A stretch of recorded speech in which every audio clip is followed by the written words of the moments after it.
भगवान शिव ने दिया था पुरुषों को श्राप। एक समय की बात है जब देवर्षि नारद नारायण नारायण का जाप करते हुए भगवान शिव के दर्शन करने के उद्देश्य से कैलाश पर्वत पर जाते हैं।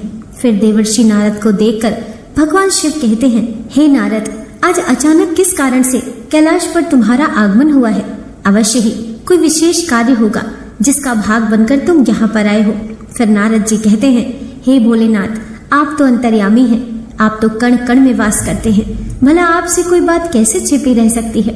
फिर भगवान शिव कहते हैं, हे नारद, मैं अवश्य जानता हूँ तुम्हारे मन में क्या चल रहा है, इसीलिए तुम्हारे मन में जो भी शंका है निसंकोच होकर पूछ लो, मुझे तुम्हारी शंका का समाधान करके खुशी होगी।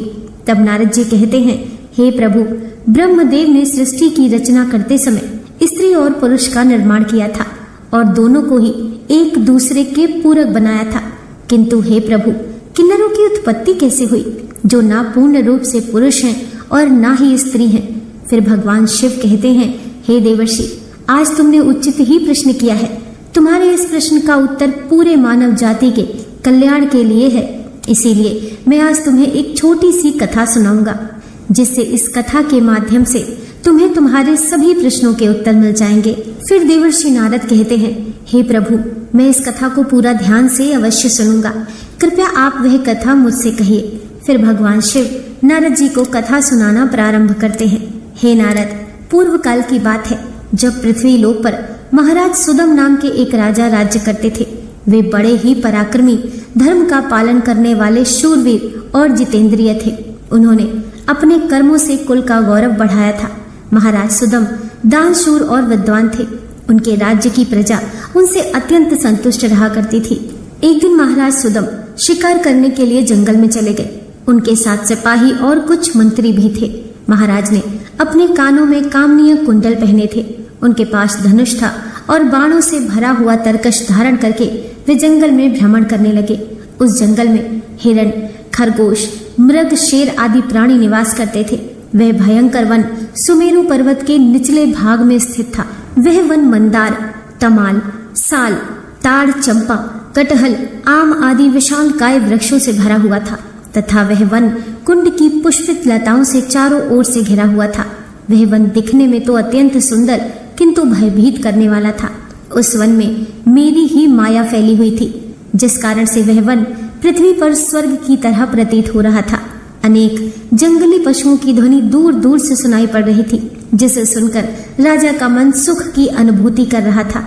कोयल पक्षियों की मधुर ध्वनि कानों में पड़ने से महाराज सुदम अत्यंत प्रसन्न हो रहे थे। उसके बाद जैसे ही महाराज सुदम ने उस जंगल में प्रवेश किया, उसी क्षण उनका शरीर स्त्री रूप में बदल गया। महाराज का घोड़ा भी घोड़ी के रूप में बदल गया। उनके साथ आए हुए सभी सिपाही और मंत्री भी स्त्री बन गए। अचानक हुए इस विचित्र बदलाव को देखकर महाराज और सभी सिपाही आश्चर्यचकित हो गए और चिंता में पड़ गए। उसके बाद वे मन ही मन सोचने लगे, ये क्या हो गया? और महाराज सुदम अपने स्त्री रूपी शरीर को देखकर बहुत दुखी होकर लज्जित हो गए और अपने सिपाहियों से कहने लगे, ये हमारे साथ क्या अनिष्ट हो गया है? हम सभी अचानक से पुरुष से स्त्री कैसे बन गए? अब हम क्या करें? स्त्री का शरीर लेकर हम घर कैसे जाएं? और कैसे मैं राज्य का संचालन करूंगा? हमारी प्रजा हमें देखकर क्या कहेगी? फिर देवर्षि भगवान शिव से कहने लगे, हे प्रभु, आपने ये बड़े आश्चर्य की बात कही है। देवताओं के समान तेजस्वी राजा सुदम को स्त्री का शरीर कैसे प्राप्त हो गया? इसका क्या कारण है? कृपया मुझे विस्तार से बताइए। उस वन में राजा ने ऐसा कौन सा कार्य किया जिससे उन्हें स्त्री का शरीर प्राप्त हुआ? कृपा करके विस्तार से बताइए, मेरा मन चिंतित होता है। तब भगवान शिव कहने लगे, हे देवर्षि नारद, इसके पीछे मेरी ही माया है। मेरी ही माया के कारण महाराज सुदम को और उनके सिपाहियों को स्त्रियों का शरीर प्राप्त हुआ है। इसीलिए अब तुम इसे ध्यान से सुनो। एक समय की बात है जब हम और देवी पार्वती इसी वन में एकांत में विहार कर रहे थे। तभी सनकादिक ऋषिगण अपनी तेज से 10 दिशाओं को प्रकाशित करते हुए हमारे दर्शन करने के लिए उस वन में आ गए। सनकादिक मुनियों को किसी भी प्रकार का बंधन नहीं है। वे बिना आज्ञा लिए किसी भी स्थान पर कहीं भी आ जा सकते हैं। फिर जब वे चारों मुनि हमारे दर्शन के लिए उस वन में आ गए तो उन्होंने देखा कि हम दोनों एकांत में विहार कर रहे थे। तभी सनकादिक मुनियों को अचानक से उस स्थान पर आता हुआ देखकर देवी पार्वती अत्यंत लज्जित हो गईं और फिर देवी पार्वती तुरंत हमसे दूर होकर खड़ी हो गईं। जब उन चारों मुनियों ने देवी पार्वती और हमें एकांत में विहार करते हुए देखा तो वे तुरंत ही वहां से लौटकर चले गए। जब हमने देवी पार्वती को लज्जित होकर दूर खड़ा हुआ देखा तो हम कहने लगे, हे प्रिय, तुम इस प्रकार से लज्जित क्यों हो रही हो? वे चारों तो हमारे पुत्र के समान हैं, उनसे तुम्हें लज्जित नहीं होना चाहिए। फिर देवी पार्वती कहने लगी, हे प्रभु, स्त्री को अपने पुत्र के सामने भी कभी पति के साथ विहार नहीं करना चाहिए, उसे सदैव ही मर्यादा में रहना चाहिए। आपने ही तो कहा था इस स्थान पर कोई नहीं आएगा। फिर हमारे एकांत में विघ्न निर्माण करने के लिए ये चारों मुनि कहाँ से आ गए? आप तुरंत ही कोई ऐसा उपाय कीजिए जिससे कोई भी इस वन में ना आए, नहीं तो मैं इस स्थान से चली जाऊंगी। तब हमने कहा, हे प्रिय, ठीक है, तुम्हारे इस दुख को दूर करने के लिए मैं अभी उपाय करता हूँ, थोड़ा धैर्य रखो। फिर भगवान शिव कहते हैं, हे प्रिय, आज से ही इस वन में कोई भी पुरुष भूल से भी नहीं आएगा, और यदि किसी कारणवश जो कोई भी आए तो वह तुरंत ही स्त्री हो जाएगा। जो लोग ये जानते हैं कि उस वन में शिव जी की माया फैली हुई है, वे भूल से भी उस वन में नहीं जाते हैं। किंतु महाराज सुदम इस बात को नहीं जानते थे और वे अज्ञानवश अपने सिपाहियों के साथ उस वन में चले गए और शिव जी की माया के प्रभाव में आकर उनका पुरुषत्व नष्ट हो गया। फिर उधर महाराज लज्जावश घर नहीं गए। स्त्रीत्व प्राप्त होने के कारण उनका नाम इला पड़ गया। इस प्रकार से महाराज सुदम इला के रूप में वन में अपनी सखियों के साथ इधर उधर भटकने लगे। फिर एक दिन वे सभी वन में सुंदर जलाशय के पास खेल रहे थे। उसी समय चंद्रमा के पुत्र बुध उसी स्थान से गुजर रहे थे, जिससे अनेक स्त्रियों के साथ भ्रमण करती हुई उस युवती इला को देखकर चंद्रमा के पुत्र बुध उस पर मोहित हो गए। उस इला के सुंदर तथा मनमोहक रूप को देखकर बुद्ध जी मंत्र मुग्ध हो गए और उसी क्षण उनके मन में उस इला को पाने की इच्छा प्रकट हो गई। जब इला ने भी बुद्ध जी का सुंदर रूप देखा तो वह भी बुद्ध जी पर मोहित हो गई और उन्हें अपना पति बनाने के लिए व्याकुल हो उठी। इस प्रकार से इला और बुद्ध दोनों ने एक दूसरे को देखकर अपना प्रेम प्रकट किया और परस्पर अनुराग के कारण उन दोनों ने विवाह कर लिया। और कुछ दिनों के बाद इला के गर्भ से एक संतान उत्पन्न हुई जिसका नाम पूर्वा रखा गया, जो आगे चलकर चक्रवर्ती सम्राट हुआ। पुत्र को जन्म देने के बाद भी वह इला इस वन में रहने लगी। फिर एक दिन इला अपने पहले के पुरुष रूप को याद करके चिंता करने लगी। तभी उसने मुनि श्रेष्ठ वशिष्ठ जी का स्मरण किया। फिर इला के द्वारा स्मरण करते ही मुनिवर वशिष्ठ जी उस स्थान पर प्रकट हुए और मुनि वशिष्ठ जी इला से कहने लगे, हे देवी, आप किस कारण से दुखी हैं? यदि कोई गोपनीय बात ना हो तो तुम मुझे तुम्हारे दुख का कारण बताओ। तब वह इला वशिष्ठ जी से कहने लगी, हे मुनिवर, इस वन में आने से पहले मैं एक पुरुष था, मेरा नाम सुदम था, किंतु इस वन में आते ही मेरा शरीर स्त्री का बन गया है। ऐसा किस कारण से हुआ, कृपया मुझे बताइए। तब मुनि वशिष्ठ जी कहने लगे, हे इला, शायद तुम नहीं जानती होगी, क्योंकि इस वन में भगवान शिव की माया फैली हुई है। उन्होंने इस वन को ऐसा श्राप दिया है कि जो भी पुरुष इस वन में आएगा वह स्त्री बन जाएगा। इसीलिए तुम्हें इस वन में आते ही स्त्री का शरीर प्राप्त हुआ है। फिर वह इला कहने लगी, मुनिवर, कृपा करके मुझे कुछ उपाय बताएं जिससे कि मेरा पूर्वतः शरीर प्रदान हो सके, ताकि मेरी प्रजा मेरे बगैर दुखी ना हो। मैं ऐसी हालत में अपने राज्य में नहीं लौट सकती, मैं बहुत लज्जित हूँ।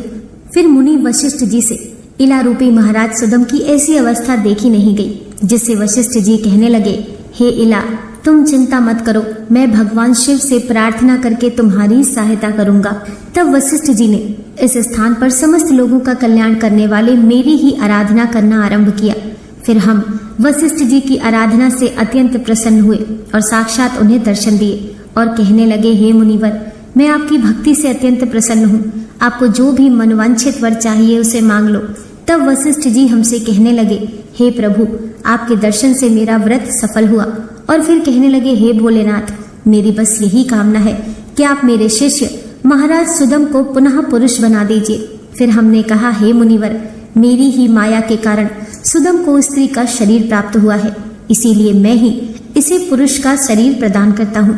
फिर राजा सुदम 1 मास के लिए पुरुष बने रहेंगे और 1 मास के लिए स्त्री बने रहेंगे।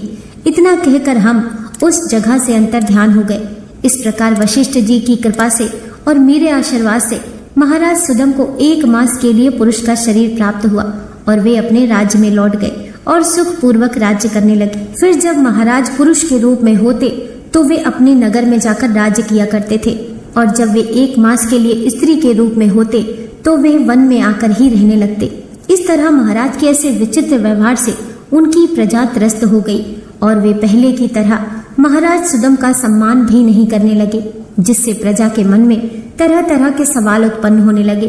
फिर इधर महाराज के स्त्री रूप में रहते हुए बुद्ध से उन्हें जो पुत्र प्राप्त हुआ था, जिसका नाम पूर्वा था, वह जवान हो गया था। तब महाराज सुदम ने उसे अपना राज्य सौंप दिया और वह सदा के लिए वन में रहने के लिए चले गए। और वन में जाकर महाराज सुदम अपने स्त्री शरीर इला के रूप में देवी पार्वती की तपस्या करने लगे। अनेक वर्षों तक उस वन में रहकर उन्होंने जप किया और देवी को प्रसन्न किया। उसके बाद भक्तों का उद्धार करने वाली जगत जननी माता पार्वती ने उन्हें साक्षात दर्शन दिए, जिससे उस समय देवी सिंह पर आरूढ़ होकर उनके सामने खड़ी हो गई। देवी को अपने सामने खड़ा हुआ देख इला ने उन्हें नमस्कार किया और उनकी स्तुति करने लगी। हे जगत जननी, मैं आपके दर्शन पाकर धन्य हो गया। कृपया करके मुझे इस शरीर से मुक्ति प्रदान कीजिए। तब देवी ने उस पर प्रसन्न होकर कहा, हे इला, आज तुम्हें इस स्त्री शरीर से मुक्ति मिल जाएगी और तुम परम पद को प्राप्त कर लोगी।